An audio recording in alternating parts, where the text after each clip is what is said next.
And when we think about building culture, like that's core to us, right? We think about serving the customer as kind of priority zero, right? Our success is our customer success. And that's like our biggest mantra at the company. And building a culture around customer obsession has been with us since day one, with our founder, Kenny Reeder, who's our executive chairman now. And we want to really live that life as we've continued to scale as a business. But without a good culture, without purpose, without like meaningfulness to work, life kind of turns into you're kind of a mercenary, and that's not what we want. We want people to make a living, but also enjoy what they're doing and find purpose behind what they're doing, and creating a culture that enables that is really paramount to that work. Welcome to Grow Think Tank. This is the one and only place where you will get insight from the founders and the CEOs of the fastest growing privately held companies. I am the host. My name is Gene Hammett. I help leaders and their teams navigate the defining moments of their growth. Are you ready to grow? You know culture matters. Today we're going to focus on this one particular question: is why culture matters. When you think about growing your company, I believe it's not just about creating money and serving your customers. It's about creating a place where people can do their best work, where people are growing. And so that's a big reason why culture matters. Our special guest today is the CEO of Kajabi. They're probably a 6 or 7 time Inc. level company with consistent, fast growth, very, very impressive. But I wanted to talk with Ahad Khan about why culture matters specifically and what they're doing inside this. And what you can learn from today's episodes is really powerful, I believe. You want to make sure that you take notes, you want to make sure that you lean in, because if you have any indication that culture is something, soft and fuzzy or doesn't really hit the bottom line, he's a former CFO who has gone through the ranks of COO, CEO now of Kajabi, and he tells you a little bit more about how it works from the bottom line. So why culture matters in today's episode. When you think about your own leadership, hopefully you're taking it to the next level. Hopefully you have a clear picture of what is where you need to grow, where you need to really excel, and maybe it's grow the company, grow your leadership, or grow the leaders that are on your team. No matter where you are in this process, I have a very specific set of questions that I walk people through to give them insight, help you build a game plan. All you have to do is go to genehammett.com and schedule your call to talk about what's really going on with an executive coach with over a decade of experience, absolutely free. Love to help you figure out what your next steps are. Just go to genehammett.com, schedule your call today. Now, here's the interview with Ahad. Ahad, how are you? Good. How are you, Gene? Thanks for having me on. I am excited to have you. We're going to have a great conversation about culture and kind of some of the ins and outs of that. But you work for a fairly famous company, Kajabi. You've been on the Inc. list, 6 or 7 times in a row? Yeah, very fortunate. Tell me a little bit about Kajabi. Yeah, so we view ourselves as a knowledge commerce platform. And what we mean by that is we're a place for online entrepreneurs to come and build businesses that get them closer to their purpose and passion in life. And we do that via kind of different types of products. So we have online courses, podcasts, newsletters, we enable coaching, but we also have all the other tools that an online entrepreneur needs: website creation, payments, business analytics, kind of the one-stop shop for what we call knowledge entrepreneurs. We've been doing this for a long time. So the company's been in business since 2010, based in Irvine, California. We've seen like tremendous growth over that run, but we're really on the side of kind of getting entrepreneurs closer to their passion and giving them a platform that enables them to kind of build those businesses and build a life around what they really want to do.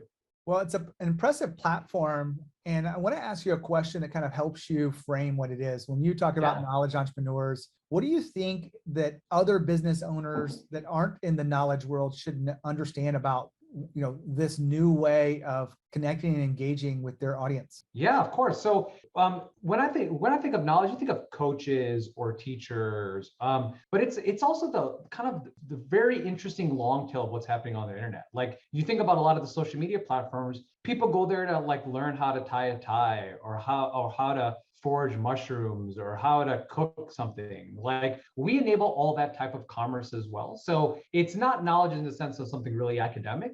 Our theory, and we believe this to our core, is that everybody has some knowledge to share with the world. We're just a place where people can build a business around that. And it applies to physical locations as well. So you think about a local yoga studio, right? What happens in that world is like your market is essentially some radius around where your physical location is. But if you can build an online version of your business, meaning build courses around the yoga content that you do live, that opens up the world to be your market as well. So you can have both a physical location and a digital location. And we've seen the best entrepreneurs kind of really figure that out, because it expands the market who they can speak to as well, while also serving kind of the day-to-day local market of people coming to your studio and kind of want to do stuff too. So there's a lot of ways this takes shape, and we're just excited to be a part of it.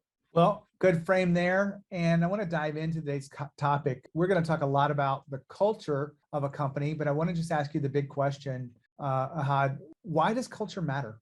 Purpose matters. And for us, when we think about our culture, we want people to be here. Obviously, you have to make a living and you want to take care of your friends and family. And those to me are like table stakes. But you also want to have an environment where people are excited to kind of come to work every day, are working on things that kind of are a core to them, and it's a world of fulfillment is what we're in, even as a product, right? Like we have a lot of executive coaches on our platform, a lot of teachers on our platform, all sorts of different entrepreneurs. We enable them to kind of get closer to their purpose. And when I think of Kajabi's culture, we want people to be joining here for the right reasons, right? Obviously, it's a job, and we want to make sure we do a great job. But we also want people to come in here because they believe in what we're trying to do and what we're trying to accomplish, and frankly, who our customers are as well. Like they kind of are interested in entrepreneurship or an entrepreneurship enablement. And when we think about building a culture, like that's core to us, right? We think about serving the customer as kind of priority zero, right? Our success is our customer success. And that's like our biggest mantra at the company. And building a culture around customer obsession has been with us since day one, with our founder, Kenny Reeder, who's our executive chairman now. And we want to really live that life as we've continued to scale as a business. But without a good culture, without purpose, without like meaningfulness to work, life kind of turns into you're kind of a mercenary, and that's not what we want. We want people to make a living, but also enjoy what they're doing and find purpose behind what they're doing. And creating a culture that enables that is really paramount to that work. So let's unpack that a little bit. What are the core elements of culture from the Kajabi point of view? I think it is our first and foremost thing. I think I mentioned it is like customer success and customer obsession, right? So everything we do is in service of the entrepreneurs and customers and creators we have on our platform. So when we make decisions, it's like, how does this affect our customers? When we make product innovations, it's like getting feedback from our customers and making sure we integrate that into our product roadmap. We talk a lot about in the company around simplification as well, right? So how do you not get like too many projects going at once where it kind of doesn't let you do a fantastic job on one project. So another aspect of our culture is like figure out ways to simplify and make complex issues, break them down and make sure that you're able to kind of solve them in a really robust manner, right? Other aspects of our culture, I think ownership is another one. We want people to act like owners. It's why at our company, our employees get equity, because we want real alignment between kind of the company aspirations and the employee aspirations. So the work that our team does, they get to benefit on that. Again, it's in service of the customers, but if we serve our customers well, our company does well, and we want to make sure that that is aligned with kind of equity ownership in our company. And we think about like a concept of belonging as well. Like we want to create an environment where people feel like they can bring their best selves to work. They're able to, we have a hybrid culture right now. So we're navigating this post-COVID world, but we're trying to create an environment where we attract different types of people from different backgrounds and different perspectives, because that's also reflective of our customer base, right? So we want our employee base to reflect our customer base. So we want to create an environment that fosters belonging for a wide variety of thinking and background. So we make sure we build the best products for who we're trying to go after. Probably understand that you have a real sense of values where you're living your values. You have them operationalized through that. Do I have that correct? Yeah, for sure. I mean, that's frankly one of my core jobs, is to both articulate that, what are our values, what is our mission, what is our purpose, but also live it and make sure we're accountable to it, right? And so the different kind of rhythm of businesses that we have, it's all oriented around, you kind of start from values and you build out, and not the other way around. Again, it's kind of why our first value is a customer obsession, because as long as we live that out, the company will do well. As long as our customers do well, the company will do. And we repeat that mantra very often at the company, because I want everybody to be oriented around that kind of approach. We don't have to go through all of them, but how many values do you have? I think we have 5. And how do you use them? If we were, kind of spying in on, meetings or hiring practices, what would we see Yeah. across your organization?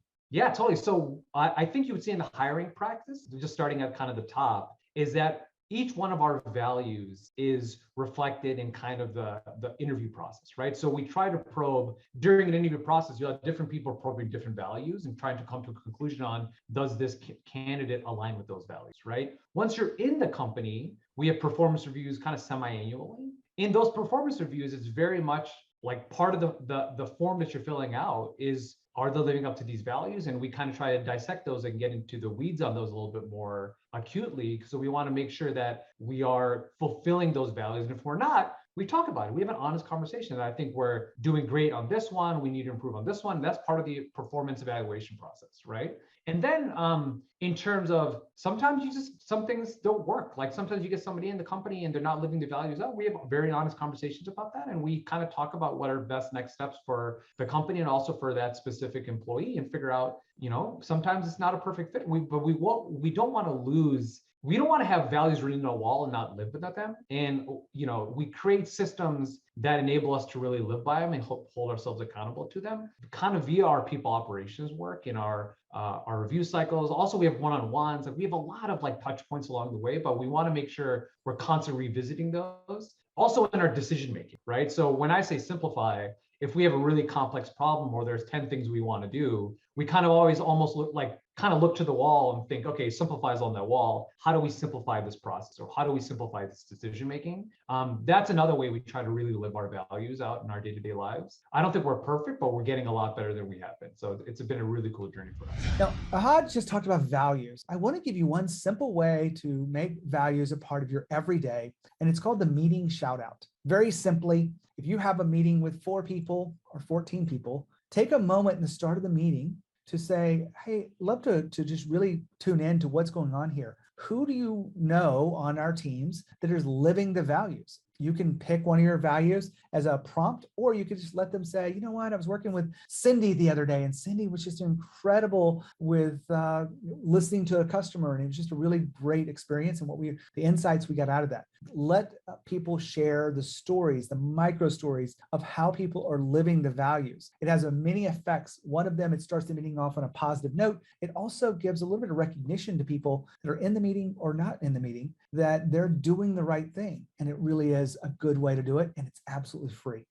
Now back to Ahad. Well, you're in good company. A lot of the Inc. level leaders that have been on here talked about the importance of values. Yeah. We're putting together some research around this to be able to really help and guide people. So I appreciate you letting us take that information. Maybe we can put some of these stories inside of our next book. Yeah, of course. We'll welcome it. When you look at culture as the CEO of a company, some people would say that, it's not that important, doesn't matter. You've had an interesting ride up here. You were a CFO first. That's right. Before you became the CEO, then you became the COO. Do I have that progression accurate? Yeah. So that's exactly right. I joined Kajabi in early 2020 as the CFO of the company. About a year later, I was fortunate enough to be promoted to the CEO of the company. Our founder and CEO stepped into the executive chairman role last summer. Part of it was catalyzed by some health issues in his family. So there was a natural transition there. And then I stepped into the CEO role after that. So my journey has been a little bit over 2 years now into the current role that I'm in. So coming to seeing the world from the CFO's perspective, I know we can't take that out of you. Yeah. They drilled it into you at Wharton. Yeah. Program. You're looking for the hard numbers of why these things work. So why does culture matter when we consider the hard numbers? Because I think the hard numbers sometimes can be a trailing indicator of a fantastic culture, right? So if you think about revenue, for example, just like a high level number that I know we all care about, it's, again, it goes back to why we orient towards customer obsession, because if our customers do well, we do well. And if we do well, if our customers are doing well, they'll pay us revenue because we're earning our spot in their kind of technology stack, but also in their wallet. And the better job we do there, the more revenue we create. And on the back of revenue, we're able to build a company and build systems that create more value for our customers. Then our customers kind of tell their cohorts about them, and it kind of builds on itself. So I always look at it as, I am a financial person by orientation, so I would never walk away from that. But I think of financial numbers a lot of the time as trailing indicators of a culture that's serving customers in a very robust and deliberate way. And as long as we do that, we'll do well. I don't like taking it the other way around. Like, we have to be analytical as an organization, right? So we have all the right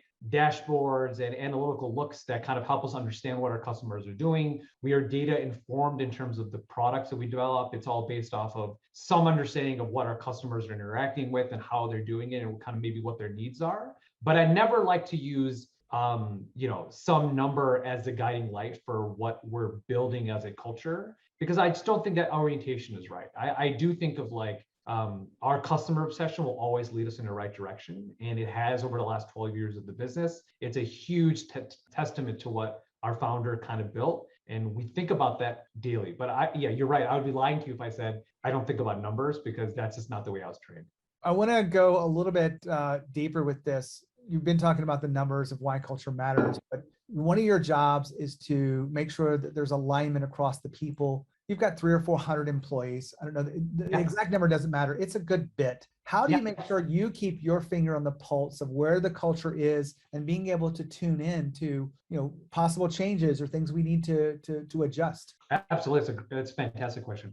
A lot of ways. So the best way to describe it is, like, we use kind of dashboards, daily dashboards, weekly dashboards, just to understand the kind of the pulse of the business. And those dashboards have different KPIs depending on which one, right? So you could think about customer earnings, or number of subscribers, or ARR that the business has, or employee count, or like all the different kind of financial instruments that we can understand. I look at that information on a daily and weekly cadence. There's a qualitative element to it as well, though. As an executive team, we meet every Monday for about 90 minutes. And that includes myself, our president and CPO, our chief data officer. We have our CTO in there. We have a head of people operations in there. We have legal in there. We have finance in there. And that meeting is to discuss the quantitative numbers of the business, but also the qualitative understanding of where things are going and how we can be helpful to one another, right? So it's meant to be a very safe space for all of us to talk about the business very explicitly. Celebrate, we have this concept of highlights, lowlights, and up next. And before each meeting, everybody writes in their highlights, lowlights, and what's up next. We can all question each other on what's going on, but we also are trying to be supportive. So if there's a low light and there's an issue that somebody on the customer support team is having, or somebody on the product team is having, we can swarm that as a team, help them along the way, and hopefully turn that low light into a highlight on the next time, and keep that really good rhythm of communication and understanding of what's going on. But it requires a good culture, right? You need to create environments where people can talk about things that are not going well. And if you're not able to talk about things that are not going well, you're never going to be able to fix them. If you're not fixing things, you're kind of not doing right by the customer. And again, it comes back to our goal of really real customer obsession. I want to turn our conversation to the people, right? We can't talk about culture without really looking at this. One of the things our research tells us at Kajabi, that you want to make this an exciting place for people to come and learn and work. You also want to make it fun. Yeah. How do you work those into the culture there at Kajabi? Absolutely. So we have a monthly all hands, and at this all hands, we actually structure very deliberately in a way where we spend it's about an hour, right? The first 15 to 30 minutes are spent either interviewing current customers. So we'll bring on somebody. We had an executive coach on our first one. Actually, the first two, we have different executive coaches out there. And we interview them about their experience with Kajabi, both good, bad, and ugly, right? Why did you choose Kajabi? What are the successes you've had here? Tell us your story. How did you find it? Why did you get into this? What did you find difficult about Kajabi? And what it does is it really celebrates the customer, orients the entire organization on this is our reason to live. This is who we're serving. Never forget that there's a person behind that screen that we're solving for. So it brings to life, and it's a lot of fun. These creators or customers we have on our platform do just the most interesting, amazing things. And it tells you the types of businesses that we enable. So I think when our team hears it, we do it over Zoom because a lot of our team is not in Irvine. Our Zoom chat lights up. And everybody's like, this is amazing, woot to this, excited about this. I can't tell you the number of exclamation points and emojis people are using to kind of articulate how excited they are to hear directly from customers. So we orient ourselves to make sure that that first 15 or 30 minutes is spent, like, it's a lot of fun, a lot of excitement, but also at the same time, a lot of learnings, right? What were the struggles that customer had when they joined? Like, how can we do better from our product perspective? How do we market better? So it's actually a great moment to kind of celebrate the customer, but also learn. So that's part of our monthly understanding of a monthly all hands. We also have a concept of voice of the customer. On a weekly basis, our customer support team kind of puts out interesting happenings that they learn from customers on any kind of weekly basis. So again, somebody who was a teacher who their local municipality laid them off and they're able to kind of convert their knowledge into a thriving business on Kajabi. We celebrate that via our Slack channels, and we talk about the customer a lot of the time. But when I think about making it fun, there's nothing more fun than interacting with the people who kind of build on the platform and getting an understanding of how diverse those businesses that are being built on. And we try to embed that into like all the communication we have, or at least on a weekly basis, so people don't forget why they're here and who they're serving. Ahad's been talking about customer successes and how we share those stories. I think a lot of companies could learn from this, because we need to do a better job of telling our employees how we're impacting our customers, sharing those micro stories, whether you're sharing them or other people are sharing them. You need to do a better job of doing this consistently, because it does create a sense of what we do matters, and it gets other people involved with telling these stories. I would encourage a lot of different people to tell these stories, and I would encourage you to create space for those things to happen. It will help you with your purpose. It will help you with your culture. It'll help you with your bottom line. Back to Ahad. We're going to wrap up today's interview, but is there anything you feel like maybe left out when it comes to why culture matters? I think one thing that we're actually actively dealing with is prior to COVID, we were an in-person company all the time, right? So everybody was kind of based in Southern California, or the vast majority of people are based in Southern California. During COVID, like a lot of technology companies, and frankly, a lot of companies, period, you kind of moved into hiring remotely. And I think in that world, given we have kind of a distributed workforce, communication matters a ton, right? So one of the learnings I think I've had sitting in the seat is like, I had this mantra of like, obviously simplification, but also consistent communication. And, my last CEO at a company I was at before, he had this idea of like, tell them what you're going to tell them what you told them, right? So it's this constant reiterating of what's going on, how things are going. It creates a drumbeat for the company. It creates consistency, and that consistency of messaging compounds over time, so people know what they're working on and know why it matters again and again. So I think in this hybrid world, one thing I've really learned, and I'm trying to lead into, is more communication, the better. And in that communication, make sure that you are kind of saying very similar things again and again, so people can start wrapping their head around what we're building and why we're building it. And so if I were to leave you with anything, I think it's a lot of making sure we get, as leaders, people get that communication piece right. I have the conversation in my executive coaching quite often, because someone will come back and say, but I've already told them that. That's right. And I'll say, I get that that's what's in your head, but how often do they need to be told that? And when do they get it? Well, things change, and we lose interest in certain things, but I'm glad that you brought that front and center today. Ahad, I really appreciate you being here, sharing your wisdom, sharing, what your experience is of why culture matters. Thank you. Thank you so much. Appreciate it, G. Now, what a great interview. I love his energy, and I love the clarity that we're talking about why culture matters. Hopefully you got as much out of it as I did. I took a lot of notes. You see me looking down, that's what I'm doing. But I really want you to figure out, how are you engaging with people from a communication standpoint? How are you using values, and how are these things all fitting together to create the kind of employee experience that is necessary to create a powerful culture that does move the bottom line? When you think about growth and you think about leadership, think about Growth Think Tank. As always, lead with courage. We'll see you next time.